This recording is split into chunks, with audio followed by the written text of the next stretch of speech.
Hello and welcome to this SAP ABAP Programming ABAP Objects course.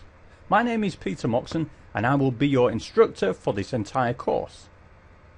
Now this course has been created for anybody that wants to understand how to make use of ABAP objects in their ABAP programming.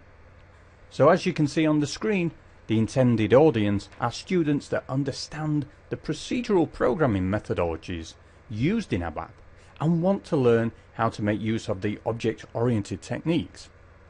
Also, it's aimed at experienced non-SAP programmers. If you know C, Java, something like that, by all means you can take this course, but I will say you should have some knowledge of SAP. Next, we have SAP consultants that already have a fundamental understanding of ABAP. Maybe they don't program day to day, but they can read ABAP code and want to understand how ABAP objects works. Now there are a few prerequisites for taking this course. First of all, you should have an understanding of procedural ABAP programming. If you're trying to take this course without that knowledge, it's going to be very difficult for you to understand all the different concepts because we use procedural ABAP when we're creating ABAP objects code. So what I advise is, first of all, if you're not familiar with an SAP system, make sure you have already taken a course that introduces you to SAP. I have one here on Udemy, and here you can see the URL. Just go to that, sign up, take that course, and then you can come back. Also, if you have not gone through or you don't have an understanding of procedural ABAP programming, then go and take this course first as well.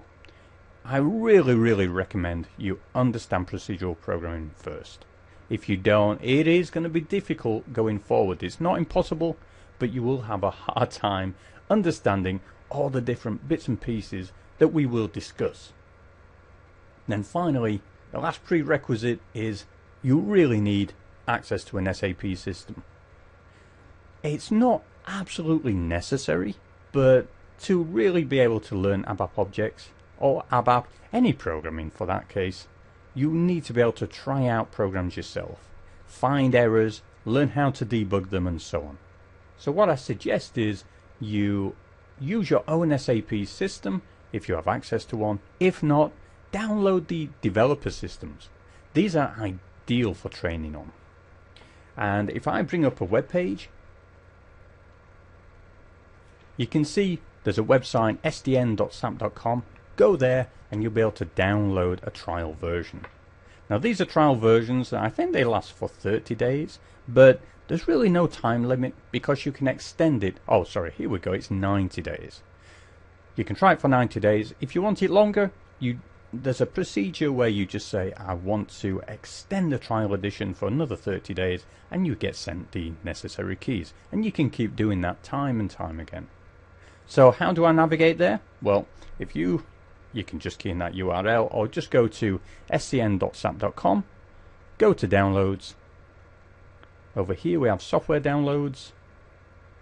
As we go to the right, we can see SAP NetWeaver main releases, and this will take you to this page where you can choose what version you want to download. I suggest you download the most recent version you can. So here we have SAP NetWeaver Application Server ABAP 7.03, and there are a few prerequisites to installing this on your system. So just make sure you read through the different different prerequisites for the installation to make sure your system can cope with this developer version of SAP. So let's move on and we will take a look at the course structure.